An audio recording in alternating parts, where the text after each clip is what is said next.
Welcome back. Today we are going to be continuing our lecture series on 19th century reform. We are going to cover the temperance movement and public education, prison, and utopian societies in this lecture. First thing we're going to talk about is the temperance movement.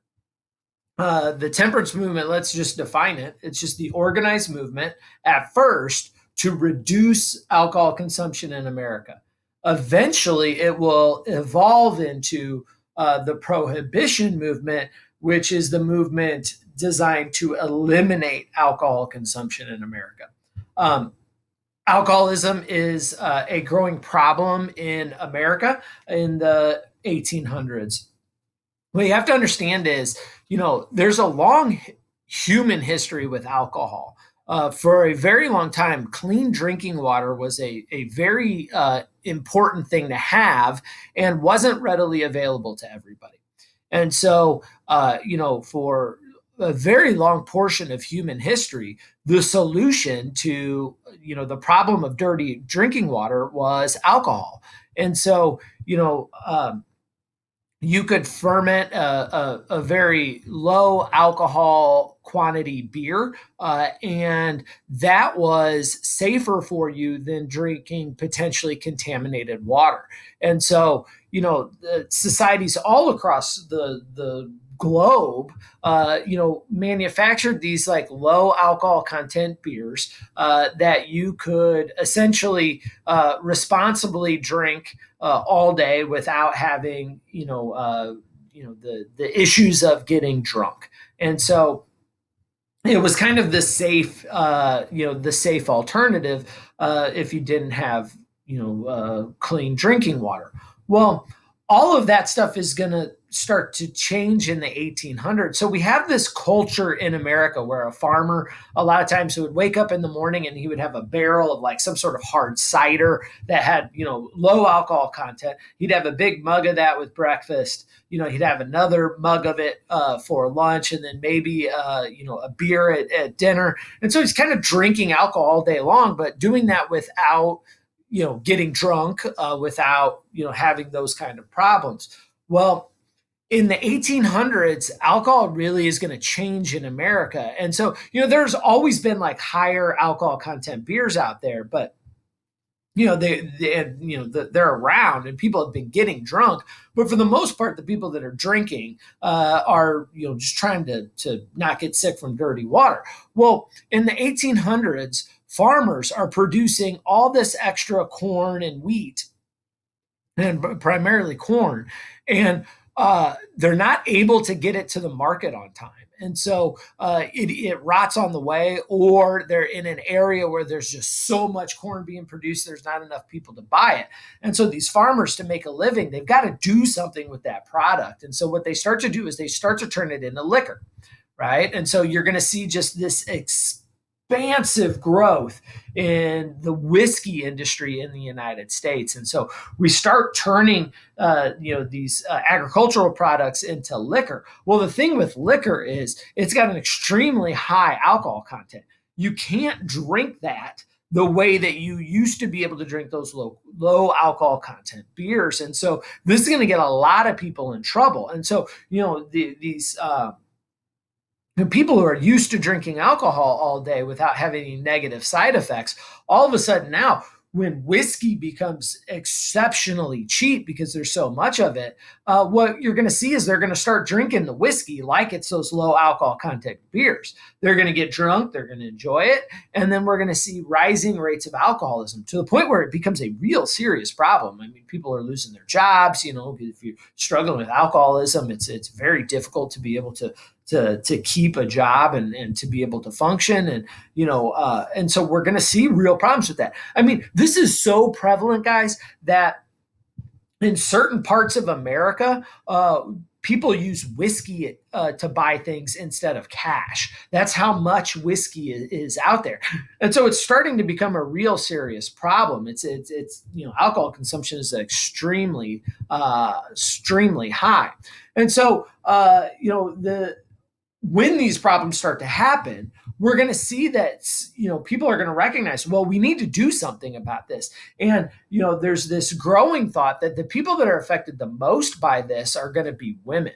And so we're really going to see that women are going to really kind of take charge here. And this is super interesting because women, generally in American society in the early 1800s are not believed capable of, taking a political stance and operating publicly within society. There's this kind of philosophy called the cult of domesticity, which really believes that a woman's role is in the home, being a homemaker, and that anything outside the home is a man's domain, which is work and politics, right? And so, the average person in America, including the average woman, kind of believes that, and then believes that politics should be left to men. Well, women are really going to step up and step outside of the cult of domesticity to try and tackle the problems of alcoholism, because it's women that are being affected the most by this, right? If they're stay-at-home moms and they're dependent upon their husband's income,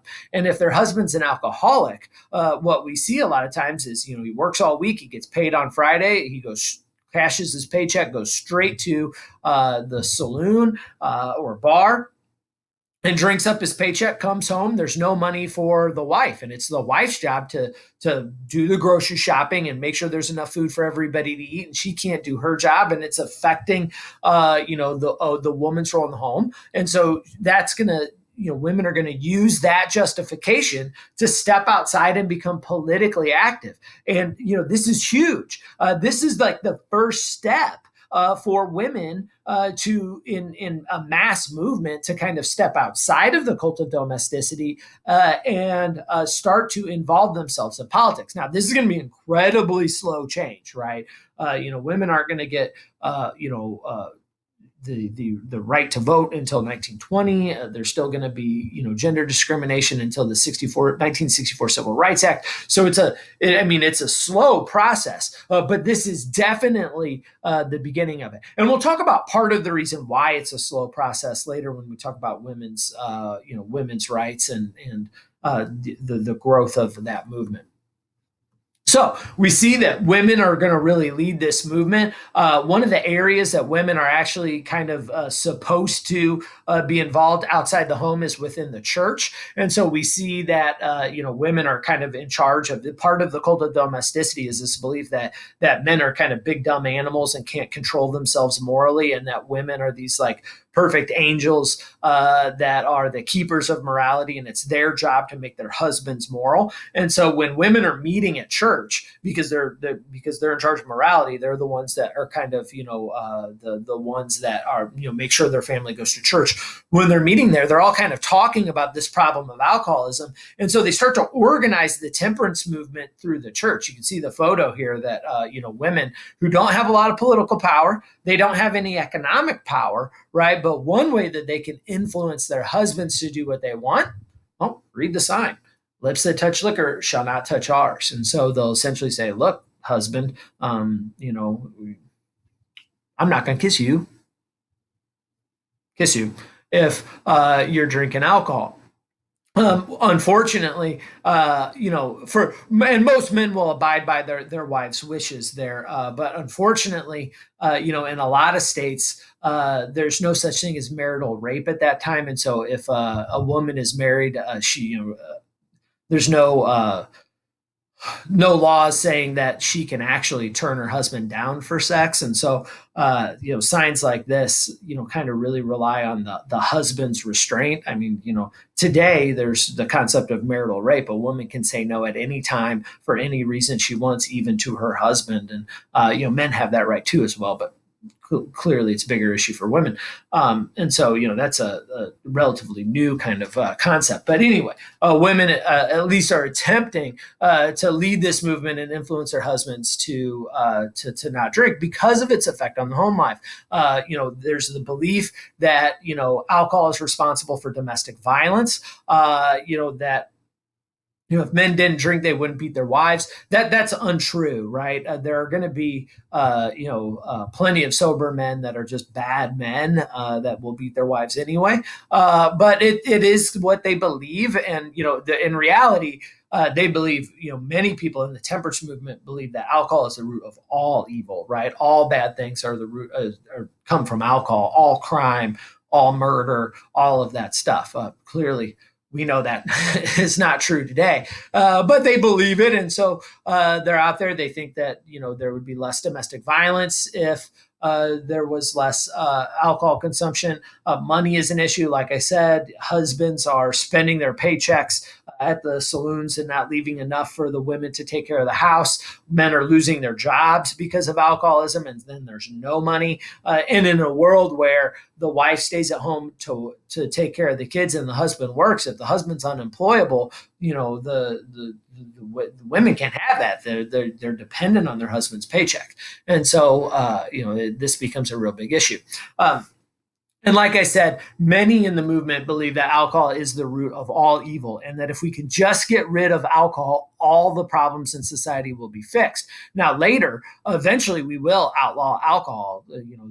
Prohibition is going to do that for us. The 18th Amendment will outlaw alcohol, but in it really quickly we realize the opposite happens. We're going to see an increase in crime and some really serious problems, and we'll eventually have to repeal the Prohibition Amendment with the 21st Amendment. It's the only amendment that we ever actually repeal, and so the idea that alcohol is the root of all evil is not true, but the idea that you should approach alcohol very carefully is a very important idea, and the idea of temperance, if not prohibition, definitely is going to benefit society. Many of these movements are going to start local. There's literally thousands of temperance movements that are going to pop up all across the country, primarily led by women. Sometimes, it's just trying to get their husbands not to drink. Sometimes they're going to show up to saloons and protest outside and essentially try and shame men away from saloons. They're, going to stand there, get there on their knees and pray. And a lot of men are going to see that and be like, I don't want my wife to find out. I'm going to go ahead and go on home. Some saloon owners will kind of shut down while they're there. When they leave, they'll open back up. Some saloon owners are going to dump water on their heads to get them out. There's one female prohibitionist temperance movement worker, Hatchet Mary. She just is famous for taking her hatchet and just smashing up saloons. And so, the movement kind of manifests itself differently in different areas across the country. Many of them are just urging voluntary to be abstinent. So voluntary abstinence, and not necessarily the outlawing of alcohol. But some places, we are going to see the temperance movement is actually going to try to outlaw alcohol. And Maine's going to be the first to do that. They're going to, just on a state, so it's just the state, they're going to ban the manufacture and sale of alcohol. This will not be effective. And the temperance movement is going to learn this. They're going to learn that if one state does it, the problem with that is that you could just travel to another state and get alcohol and import it back in. And so, what happens is, Maine bans alcohol. Well, then, there's lots of people out there that don't agree with that. They want to drink. We're a nation of immigrants. Even though that's been controversial throughout our entire history, the truth is we are a nation of immigrants. And, lots of European culture is, alcohol is got an important role in their traditions. And so, we have a tradition of alcohol at, think of weddings, at christenings, all kinds of, birthdays, New Year's, all these kind of celebrations that alcohol plays a role in. People don't want to give that up. A lot of people don't anyway. And so what'll happen is, one guy will be like, all right, well, Maine's outlawed alcohol. I'll just drive down to Vermont, pick up alcohol for the neighborhood. Everybody puts in their order, pick it up, drive it back into town. And you don't really see that it works. So other states will try and follow suit too, but for the most part, these are going to end up kind of being failed movements. They're going to revert back because people are going to find a way to get alcohol. And the temperance movement really starts to realize that if you really want to get rid of alcohol completely, it's going to have to be done on a national level, that all states at the same time. I live in Illinois, and if I wanted, if Illinois outlawed alcohol, I could just drive across the river to Missouri, get it, and then bring it back here, and it wouldn't be that big of a inconvenience. Marijuana is that way, and so you can look at it today where recreational marijuana is illegal in Missouri, but it's illegal in Illinois. So people that live in St. Louis, where it's illegal, if they want marijuana, what can they do? Well, they can just drive across the river to Illinois, buy it legally, and then drive it back home. Now that is illegal, right? It's not legally allowed to cross state lines, and when it does, it becomes a federal offense, so you shouldn't do it. But do people do it anyway? And the answer, unfortunately, is yes. Just like what's happening with Maine when they outlaw alcohol. It's illegal for them to bring it back in, but people are going to do it anyway, and it's very difficult to stop them. So that lays the groundwork for prohibition, that people are going to realize that, hey, look, if we're going to get serious about this, we need to outlaw alcohol essentially on a national level. So that's the temperance movement. It's not over. The temperance movement is going to continue to move forward. And so all the way until it evolves into the prohibition movement. So we're going to really be talking about temperance and prohibition all the way into the 1930s. So we'll continue this conversation in later lectures on prohibition. Next up in 19th century reforms is going to be public education. We really start to realize that education is going to be vital for social advancement, right?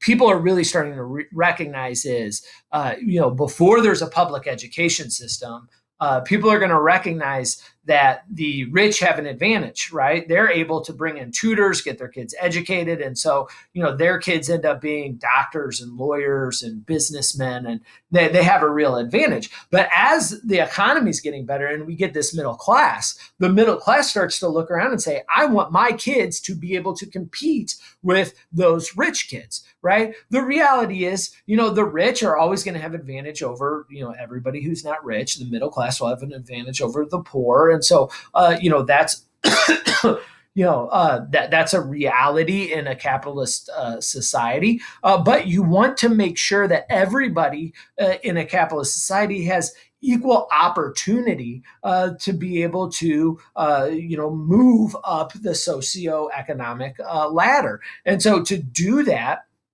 you have to, provide equal opportunity for these people. And so if the rich can have school, we got to make sure that the poor and the middle class have it as well. And so in New England, where this is first becoming apparent, where the middle class emerges first, they think, well, look, I want my kids to be able to compete on their own merits. My kid's smart, and I want him to be able to compete with those rich kids. And to be able to do that, I'm going to have to get my kid educated, but I can't afford a private tutor. So what they're going to do is, a lot of the local governments are going to say, yeah, that's right.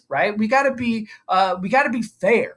And to be fair, we got to give everybody the option to be able to get an education. And so New England starts to pass laws that are going to provide education, free public education to everybody, rich, poor alike. And they're going to start to require that we send kids to college. Sorry, if you didn't know, Pottery Barn is having a sale. Sorry for the interruption. New England starts to pass these laws requiring education. And so that the public education system is really kind of going to start on the East Coast. It's harder out west. There are schools out west, but it's much more difficult because people are spread out so far. If you're going to require people to go to school, they have to be able to get there. And so if you live out west, you might live 10 miles away from a village. And are you going to have to walk 10 miles to school and 10 miles back? That's just not practical. And so until we get better, transportation networks out west, we're going to see public education lagging out there. Eventually it'll get there, but it's going to lag out west. This education, people are going to mandate that it be publicly funded, right? And so funded through taxes. And the idea behind that is, again, rich people can afford tutors and everybody else can't. And so if we're going to give everybody an equal opportunity, we got to make sure that they get that opportunity for education. And so the government's going to have to help step in and provide it. Now, they're going to make an argument that this benefits everybody. Then, so because the idea is then, well, if why would there might be critics that say, well, why would rich people want to pay for the poor people's schooling when they're already paying for their own kids' schooling?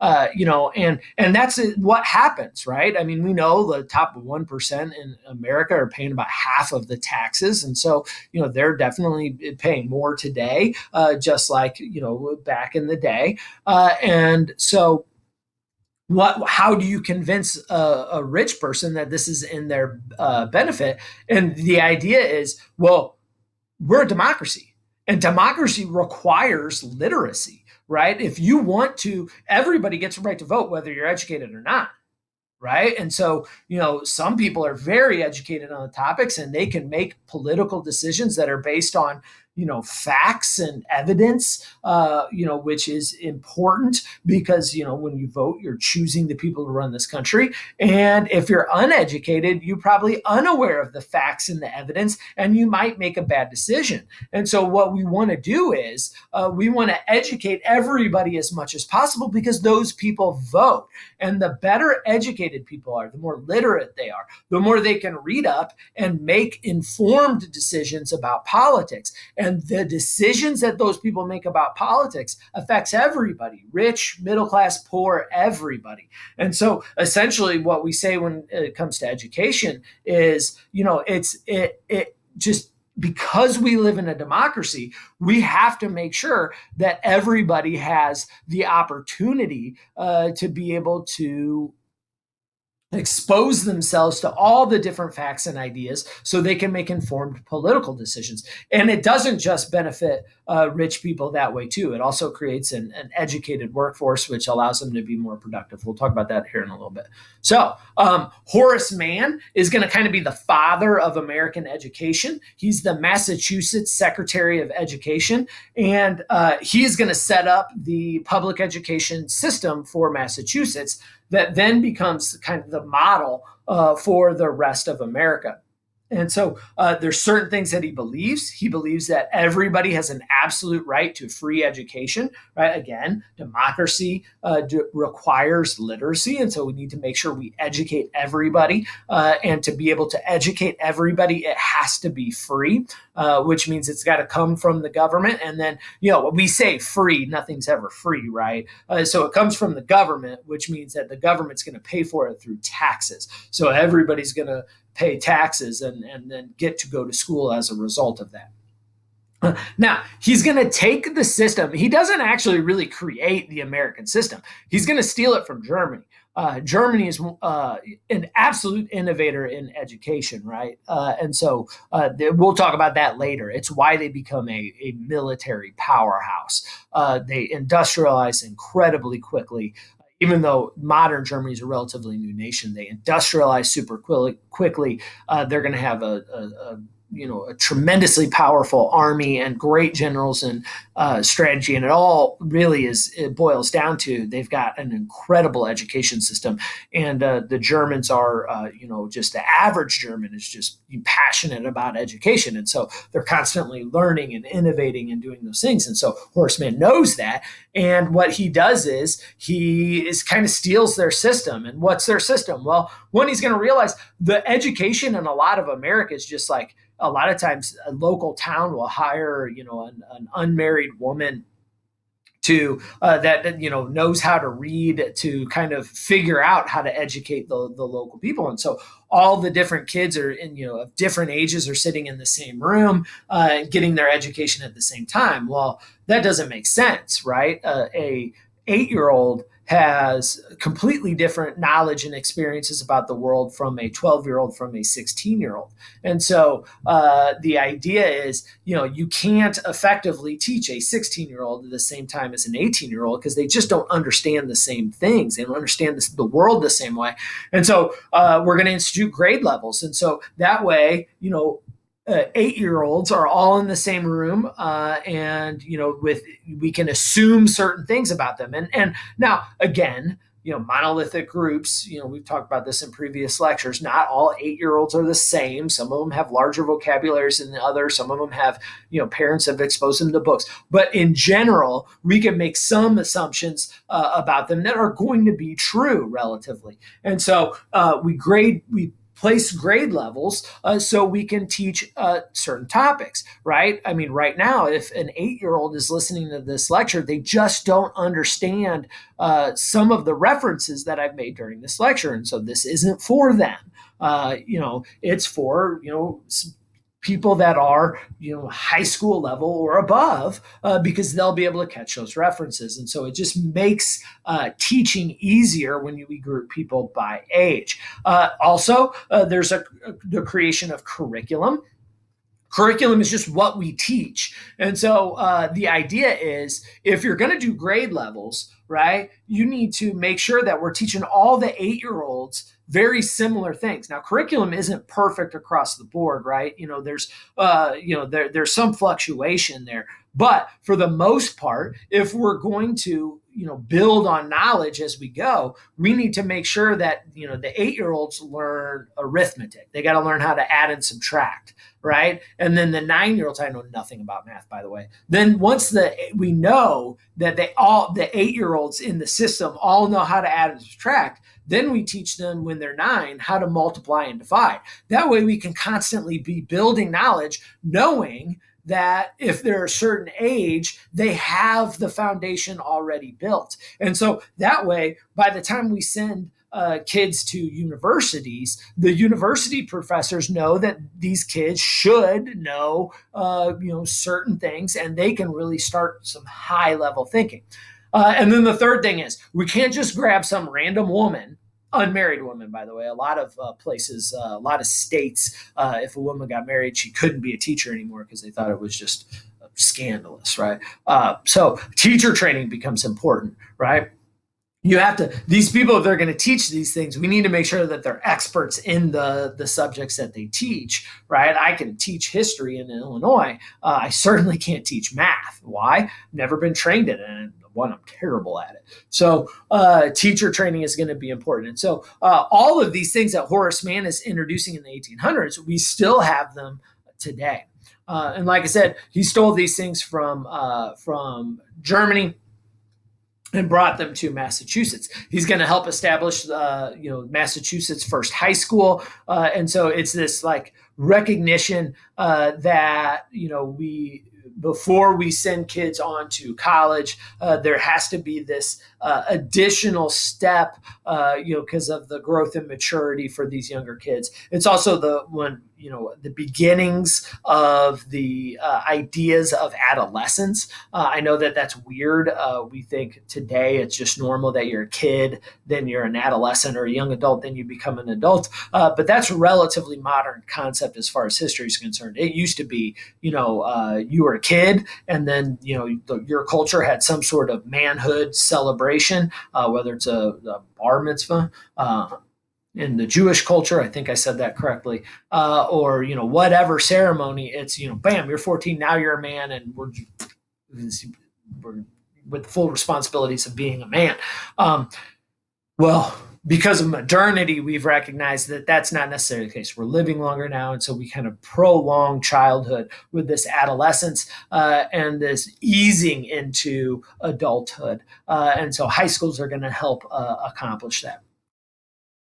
Oh, there are critics of public education, the wealthy. They're going to say that why should they have to pay for others to get an education? Well, we're going to answer that today. That's pretty settled. Well, if you're wealthy, you're probably a business owner. That's how most people get wealthy, is the creation of a small business that scales up, right? And so, don't you want an educated workforce? if the idea is in a capitalist system to produce, to innovate, to produce things faster and cheaper than ever before, so you can sell more stuff, having workers that are educated help you do that. Plus, again, we live in a democracy, and middle class and poor people vote, and so we want them to make informed decisions. So it benefits you because it gives you more intelligent workers, and it also benefits you because those people make better political decisions. Politicians initially don't like public education because the concern is that they're afraid that local governments will control that education and to be able to indoctrinate kids in a way that they don't necessarily like. That's still a conversation that we have today. There's all kinds of criticisms that schools indoctrinate kids. That's not wrong. It's just we're supposed to indoctrinate in a way that is societally acceptable, right? We're supposed to indoctrinate kids into being productive adults, right? We're supposed to teach them social norms, right? Like it's not okay to punch another kid. That you should work hard and follow the rules. We try to teach you those kind of things, but right, it's politicians and people get upset when teachers try and indoctrinate kids into what to think. Right? We're not here to tell you what to think. We're here to tell you how to think. Right? And so that's always been a concern in education and continues to this day to be a concern in education. And then the church is also going to be a critic. They don't like non-sectarian education. Non-sectarian means non-religious education. They're afraid, the churches really have a monopoly on education. Most schools, before public education, are religious institutions, and they want to teach kids from a religious aspect. Well, in public school, we the separation between church and state, and in particular in education, it's not as clear as it is today. Back in the 1800s, but for the most part, there are certain things that the church wants to teach that are religiously based that aren't going to happen in public schools, and so churches are going to struggle with it. Okay, so the next area of society that we're going to talk about reform is the prison system. And so, prisons in early American history were essentially designed to be punitive. The idea was, and you go all the way back to the idea of predetermination. And so the founding of America, we really believe that, God determined whether you're good or bad. And so prisons then, if people believe that, prisons weren't there to reform criminals. It's you're bad, you're always going to be bad. So we're just going to lock you away from society and punish you for being bad. Well, with the Second Great Awakening from the previous lecture that we talked about, where the rejection of predetermination, that you decide if you're good, you decide if you're bad, that means people can change. And so the idea of just a harsh prison, people are going to start to kind of reject that idea. Prisons are unclean. There's no rules about isolation. So if you misbehave, or even if you don't misbehave, they can just lock you in lock you in a room and leave you there for as long as they want. They're crowded. A lot of times these prisons don't provide clothes. So if you're there for a long time, your clothes will eventually kind of disintegrate. And so we see in prisons in the 1800s, people are walking around naked without any clothes. They're freezing. Disease spreads rampantly because of how dirty it is. There's no rules about crowding. So people are stacked up right on top of each other. The prison guards are very harsh. There's no rules about beating prisoners. As a matter of fact, in some places it's encouraged because it's viewed as punishment, and so it's people believe it should be hard. And then one of the more tragic things about these prisons and how harsh they are is that there's really no mental health facilities in America at the time, and so if you have a member of society that has mental health issues, they're being locked up with prisoners. It's like, okay, well, and just think about, how difficult even today, when you have a child with special needs, like there's like it can be very difficult, depending on what those needs are, to provide for that kid, that individual. That it's a hard thing to do. And today we've got all kinds of resources trying to help with that, public schools that help with it, and mental institutions and doctors. None of that infrastructure existed in the 1800s. And so a lot of times what parents would do is, and this is awful, is they would take that special needs person, just hand them over to the state and say, I can't deal with this. Life is hard enough as it is. I don't have the resources. Well, what the state would do is just throw them in the prisons. And so you have these people that have essentially done nothing wrong, and they're locked up with murderers and rapists and all those other people. And so it's this really, really tragic kind of situation. And it's going to be Dorothea Dix that really notices this. She has history as a nurse, and so she is going to go into prisons, and kind of as a nurse, and is going to volunteer her time to, like, oh, I'm going to help take care of these inmates and provide some of these medical expenses, and because a lot of times the state's not going to pay for that. And so Dorothea Dix has those skills and goes in there and sees the conditions of these prisons and is appalled by them. Right? I mean, people being chained to the wall naked and just being left there, people being beaten, the mentally ill that are, locked up with, murderers. And she sees that and finds it to be appalling. And so what she does is really, truly incredible. She just essentially just travels around every prison in the state and just writes down her observations. Because the reality is, most Americans, remember, we're living in a time without TV, without radio, without social media, right? Today we get almost too much information. But in the 1800s, really, most of society is unaware of anything that doesn't have to do with either their work or what's happening inside of their house. And so what Dorothea Dix does is she writes it down, and then she goes to the state legislature, the state version of Congress, the state legislature, and gives this incredibly detailed report that is clearly appalling, right? And so if you're if you're empathetic at all and you hear about these these conditions, and you start to realize, like, well, this isn't acceptable. And so, and the politicians and the average people are in a new mental state to want change for prisoners because of the Second Great Awakening. Because people are rejecting the idea of predetermination, people believe that people are capable of changing, including prisoners. And so this idea that we just should lock prisoners away and punish them because they can't change, all of a sudden that's changed. People now think, well, maybe we should use prisons for reform, right? And so we don't need to just lock them away forever and let them be in these terrible conditions. Maybe we should treat them like humans, and then when they get out, they'll have a better chance of being a good person in society. And so we're still having this kind of debate today. We're about what are the purpose of prisons. There are people out there that believe that it should be punishing, that if you do bad, you should be punished for it. There are other people that think, no, it should just be reform, that, we should, if you go to prison, we should be spending all of our time trying to educate you and make you a better person. Most people, I believe, are somewhere in the middle, that yes, there needs to be repercussions for bad behavior, but yes, we should also reform you. And so today, although our prison system is certainly not perfect, we've got issues that need to be addressed within our prisons, overcrowding and all kinds of issues there. But we also, when you're in jail, there are work programs where you can learn a skill like carpentry or metal work, or learn to be an electrician. You can get your GED.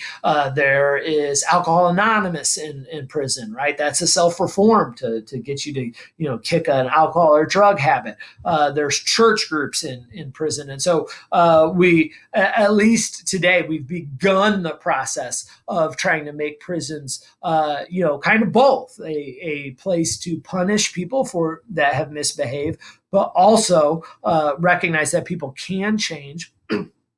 And the more we provide reform items like education, and mental health. You can talk to social workers and psychologists within prisons and do that. The less recidivism we'll have, the less people will be released and then commit another crime and go back to prison. That's recidivism.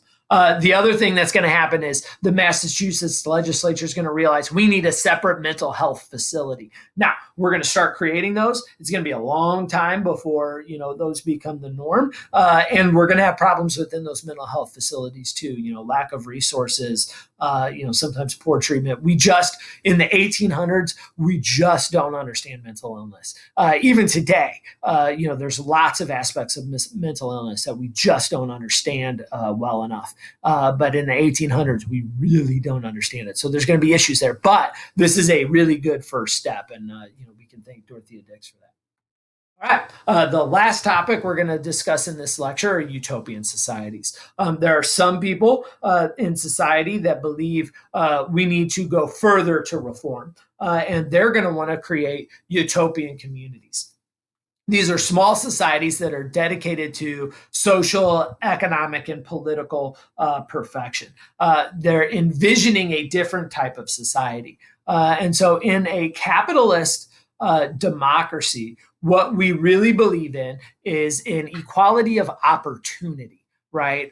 And it's this idea that people should have freedom and freedom to choose. And when you give people freedom and freedom to choose to do whatever they want, if you want to be a farmer, be a farmer. If you want to be a manufacturer, be a manufacturer. If you want to be a teacher, be a teacher. If you're going to give people the freedom to choose, then you're going to have unequal outcomes, right? Because if you're passionate and you want to be an artist, well, there's not a lot of people out there that buy artwork, and so most artists don't make a lot of money. Now, some of them are wealthy and beyond belief because they're the top of their game, but the average artist just doesn't make a lot of money. But right, they're happy, right, because they pursue what they love. Now, somebody else might pursue something they don't love. And in a capitalist society, they have the freedom to do that. So, maybe you chose to be an artist, and because of that, you're not going to make a lot of money, but every day you get to wake up and do something you love.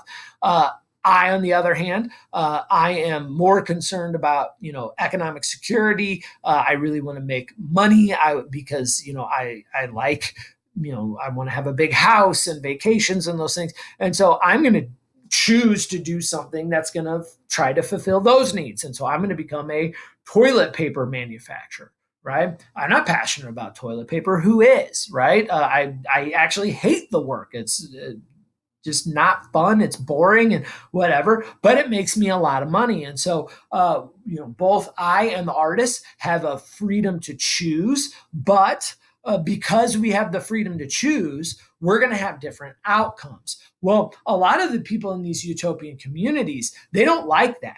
They don't like that because when people have that freedom of choice, that means some people will make decisions that will ultimately lead them to wealth, and some people will make decisions that won't, that they'll end up without money. Some people will choose to try to pursue wealth, right? But they're not going to be as capable to accomplish that, and they're going to try. And people are, when you have the freedom to choose, you might choose to, you might think it's a great idea to make grass flavored candies, right? And you sink all your time and your money into making grass flavored candies. And how many people are going to buy that?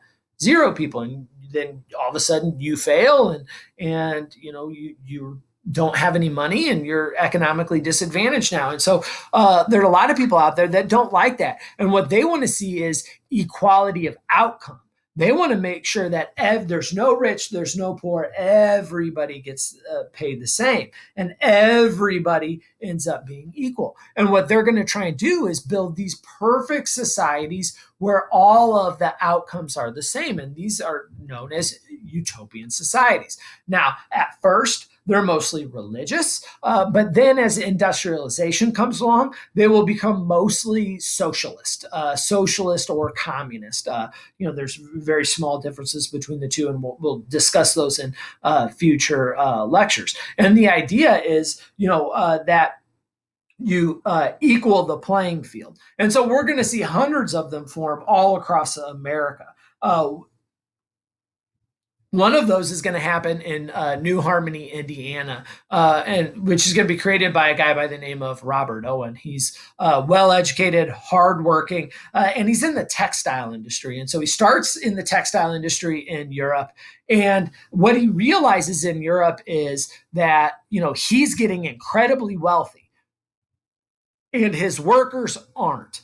And he doesn't like that. He doesn't like the fact that in these capitalist societies, that one of the downsides of having that freedom of choice is that some people make more money than others. And so what he does is he moves to New Harmony, Indiana, and he creates a utopian town. And that town is going to have, at least initially, some success. He's going to build his factory, and then he's going to create a town where citizens share their property, they share the profits, and the workers are going to be able to get an 8-hour workday. They're going to get free education, and get all these resources. But it will ultimately fail, like essentially all of these utopian societies do. And the problem is that what it does is, I've oversimplified it here where it says fell victim to laziness, because I think that that's what people understand, but it's more complicated than that. What really happens is, if what Robert Owen does is he says, come work for me. Everybody gets a house. Everybody gets free education. We're going to share child rearing, and so, we're going to have, people that watch your kids for you, and do all this. And it sounds nice, and people flood to the town initially to work because like no other factories are offering this stuff, and they get there. But then, because they share profits, because everybody gets paid the same, right? Everybody is making the same amount of money. No one person gets paid more than another, right? What that does is that de-incentivizes work, right? If we're sharing the profits, no matter how hard you work, right, you get paid the same as everybody else. So why is there any incentive to ever work hard?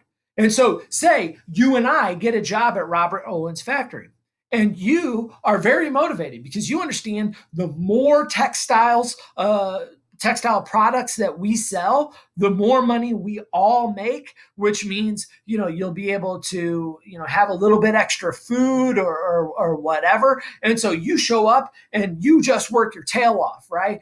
You've got this 8-hour day and that everybody works, but because you want this community to succeed, maybe at the end of your 8-hour shift, all the work didn't get done, so you stay late to finish it up. You're just you're making sure you work efficiently every day. You don't waste any time. You're not talking to your neighbor. You're taking as few bathroom breaks as you can. You work through your lunch break because you just know that all this work has to get done, and the more stuff we make, the more people we can employ, the more we can share, and it'll just make life easier for everybody.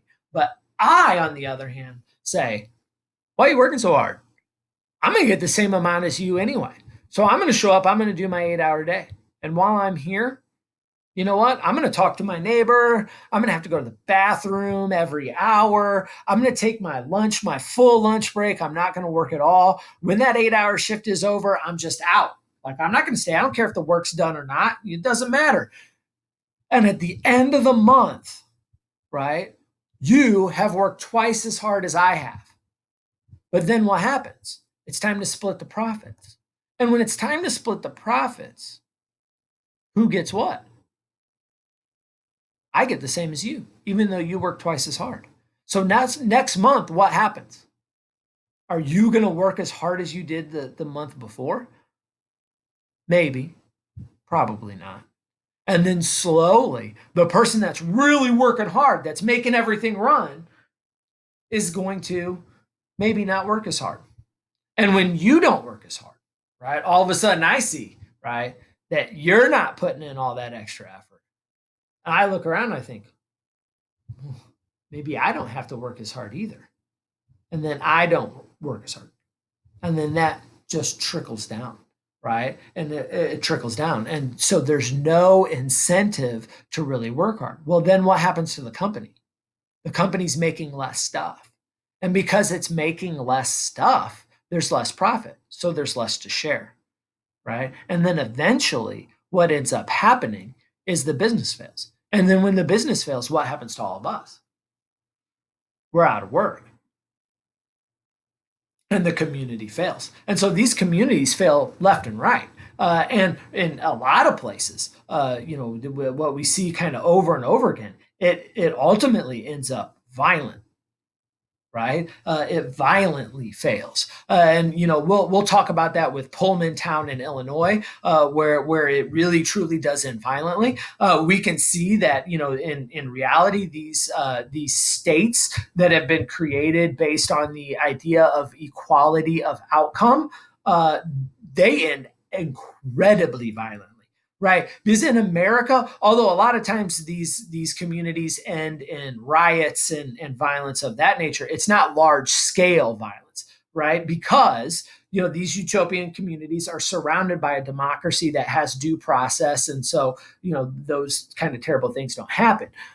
Countries like the Soviet Union that will form in the 1920s and go all the way through like the early 1990s, Venezuela today, even China, although China's weird, North Korea, all of these socialist and communist countries essentially end up failing. But before they end up failing, and we see this over and over in history, and before they end up failing, what ends up happening is that these states that try to operate on the idea of equality of outcome, right? What happens is because work gets decentivized, when these businesses start to fail, the government knows, we can't let that business fail. So you know what they start to do? They start to arrest the people that they believe are not doing the work. Once they're arrested, they think that will motivate everybody else to work harder. But that really just motivates people to work hard enough not to get arrested. And then the government figures that out. And then they figure out another workaround. And that workaround ends up being forced prison labor, which is essentially just slavery. And so we see that over and over in these communistic states and socialistic states, where what the government's end solution to the problem of de-incentivizing work is arrest a bunch of people and force them into prison labor. The examples are like the Gulag system in the Soviet Union. There's a really great book by Alexander Solzhenitsyn called The Gulag Archipelago that kind of explains how this happens. And so it really becomes truly kind of tragic. And so, we'll see this again. We'll talk about utopian societies with Pullman in Illinois in future lectures. We will also talk about, the rise of countrywide socialism and communism, and why historically these systems tend to fail, and why this idea of equality of outcome ultimately it throughout history has only really ever been enforced by taking away people's freedom and essentially at the point of a gun, right? And so in America, in a capitalist democracy, what we really promote is not this equality of outcome, that everybody has the same amount of money and has the same amount of stuff, but that everybody has the same opportunity and freedom of choice to choose what makes them happy, and to choose if you want to be the one that works overtime, then you should be able to have that choice, but then you should be compensated for that. And if you choose to be a doctor versus an artist or whatever it is, but you have that choice. So that's utopian communities. We'll spend a lot of time talking about these communities in the future. This concludes our lecture for today. I appreciate your time, and I will see you again shortly.